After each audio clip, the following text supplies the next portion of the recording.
Hola everyone, it's me Aika and welcome back to my channel. For today's vlog, I'm going to share with you how I started my USRN journey and how I made it possible to do everything in just a span of 1 year. So when my employer filed for my petition, the visa bulletin for US worker or the EB3 worker was current. Well, I know that right now there has been some changes in the visa bulletin as it is currently retrogression. But if you have the USRN dream, I can assure you that there is no room for pessimism. So you go girl, you can do that. Although nobody's sure when will that visa bulletin change to current as it was in the 2020s to the early of this year, I can assure you that one of these days or eventually it will be current because all over the state, health workers are badly needed. Everywhere is understaffed. So I can say that there's always like a chance that it will be current soon. So without further ado, let's get started with my US journey. My initial step for this dream is to select a state where I can apply for my NCLEX RN examination. Basically, there is only one NCLEX RN examination for the entire United States. However, you need to choose a certain state where you can apply and get your eligibility to take the exam. In my case, the state of my choice was New York. So I choose New York because they have lesser requirements compared to other states. It just means that you need to spend lesser money in having your eligibility to take the NCLEX RN. So the first day of this dream started in April 19, 2021. So that is like the surge of COVID-19. So I started my application with them. I actually have a separate video with regards to my application for the NCLEX in the New York State. Fast forward to December of 2021, I received my ATT. So from that day on, I scheduled my examination. Supposedly it should be January of 2022. However, I got infected with the COVID-19. So I need to schedule for the nearest date, which was March 3, 2022. So I took my NCLEX examination in Makati, Pearson View in March 3 of 2022. And I got my quick result in March, was it March 6? Yeah, I had my quick result in March 6, 2022. Well, as usual, I waste no time. So as soon as March 7, I have had my first job interview. I passed the interview, however, I did not accept the offer just because I don't think that they are the perfect employer for me. So it's just me. After that, I spent ample time in the internet doing some research about staffing agency, direct hire with third party, or all the agencies that I can contact. So after that, like March 22 of the same year, I had my another interview. I passed the interview and then I received the offer letter from them the following day. So I am happy to sign with them because I was so happy with their terms and conditions, with their offer and everything. So actually, they are my employer right now. The same week after I received the offer letter, I forwarded the signed offer letter. And then in March 28 of that year, my case was opened with their partner law firm. By the way, I forgot to mention that while I was interviewed by this employer, I asked all about the PWD if they have current, and I also asked about premium processing if they will pay for that and things like that. I actually have a video related to that if you want to watch what to ask before signing an offer letter or signing a contract with your prospect employer. During the interview, the international nurse recruiter assured me that the PWD is current, and she also claimed that the premium processing will be shouldered by them, so I don't need to worry about those. That just means that my waiting time has been reduced. Anyway, while I was waiting for the next step from them, I started my visa screening. I purchased my VS with CGFNS in April 21, 2022. Fast forward to June. It has been more than 2 months since I have had my case opened with a law firm, but I haven't heard anything from them as well as from my nurse or international RN recruiter. So what I did was to email both of them in June 6. My email was written formally and I did have the subject with my complete name as well as my case number and my position, so it will be easier for them to track things. Anyway, the international RN recruiter replied to me stating that the case manager from the law firm is no longer a part of that law firm. So she needed to inform me that they will be assigning a new case manager. So I think that caused the slight delay in my application. June 13, 2022, my new case manager emailed me and she was asking for the proof of my NCLEX. And what I did was to request the pass letter from NYSET, but I will not have the chance to receive it on my own. So I asked them to send it to my international nurse recruiter. For the pass letter, I paid for $20 for that, and that happened in June 24, 2022. And as soon as June 27, 2022, my recruiter emailed me and my case manager with an attachment of my pass letter. So that was really quick, in just a span of 3 days really. So as soon as the pass letter forwarded, the following day in June 28, 2022, my case manager informed me and my recruiter that my petition, or the I-140 petition, has been filed. My priority date was July 1st, 2022, and because my employer paid for premium processing, we received the result that it has been approved by July 13, 2022. Yep, my priority date was July 1st, 2022. That is not a mistake at all. Anyway, I received my I-797, or the notice of receipt, something from my case manager in July 21st, 2022. While waiting for the next step for my case, I took my IELTS examination in August 21st, 2022. So that is the only thing missing in my visa screening. So yes, luckily I reached the target score. I think it was 6.5, except for the speaking, which they're required to have 7.0. And luckily I have a band 8.0. 4 days after my IELTS examination, I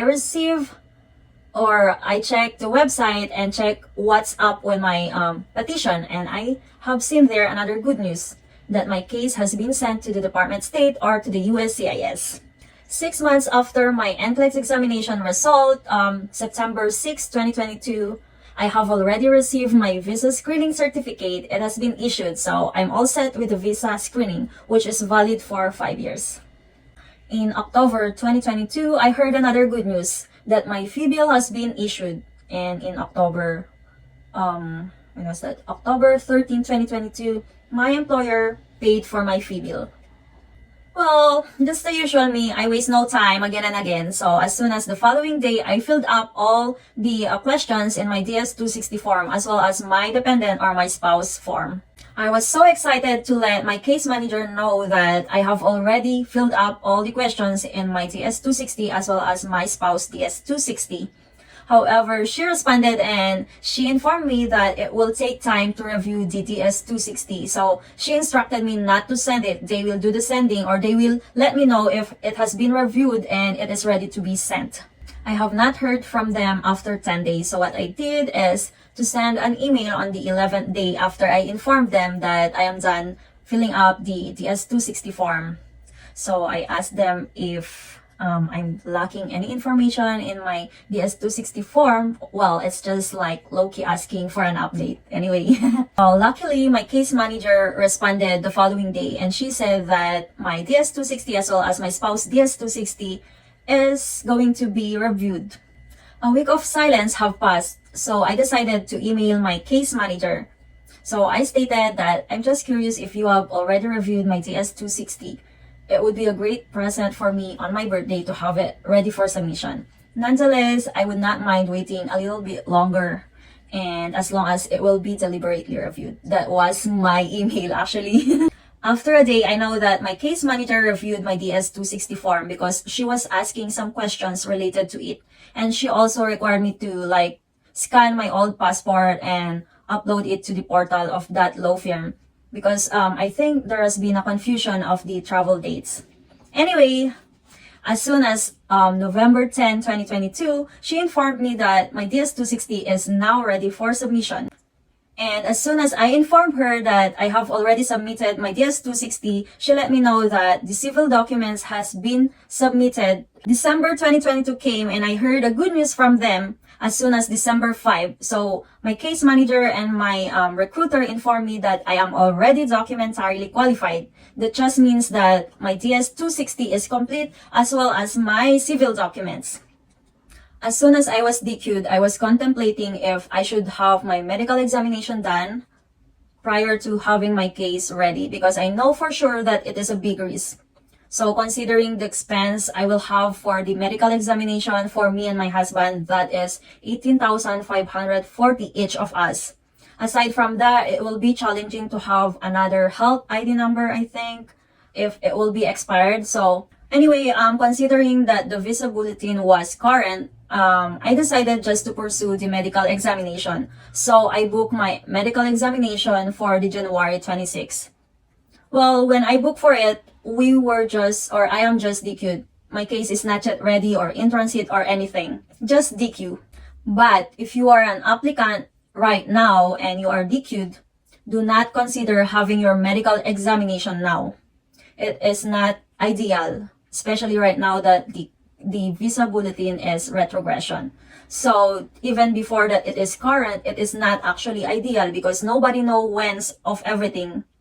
Well, I just got lucky. So I scheduled for the medical examination for me and my husband in January 26 to 27. So I just got DQ'd in December 5, 2022, and everything seems to be uncertain. But I keep my faith, and that's all that I did.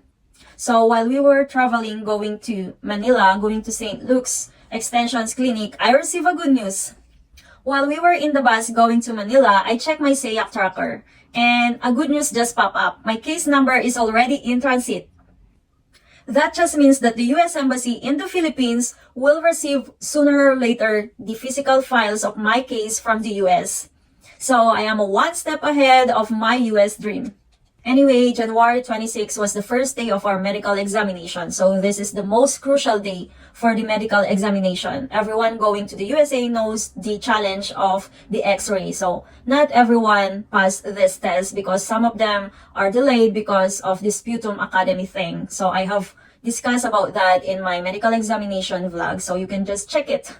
Anyway, after all those anxiety on the first day of medical examination that I barely had a sleep on the 26th, January 27 came, and it's just a good news because we were called for vaccination. So yay! That just means that we passed the medical examination. And the same day, I checked my SEAC tracker and it's already ready. From in transit on January 25, after 2 days, January 27, my SEAC tracker is already ready. Yay! I was so thankful that my case was already ready. It feels like everything is going to the right places. So the same day, I made my CGI account so I can self-schedule an interview day for me and my husband. Unfortunately, another challenge came. So I have had my CGI account already and I tried scheduling an appointment for the U.S. Embassy interview. However, it states that my case number is not found. I'm not sure if this case not found or the CNF is a bug in the CGI thing. So what I did was to call the hotline and email them, like did some inquiry, or I actually did everything that I know I can just because I don't want to be delayed. So I'm gonna attach here the things or the schedule of follow-up that I did for my CGI. My case was in transit in January 25, 2023, and it has been ready by January 27, 2023. So if you have a ready status, that should be the time that you register or you self-schedule an interview date in the US Embassy. That is supposedly the timeline. However, not in my case and not in like majority of us in that batch, in the January 25 in transit batch. So I was not able to schedule for my ID until February 20, 2022. So I waited for my interview instruction email as what the hotline, or that's what they claim to be lacking before I can schedule for my ID. But then I received my ID by February 10th, but I was still unable to schedule for an ID.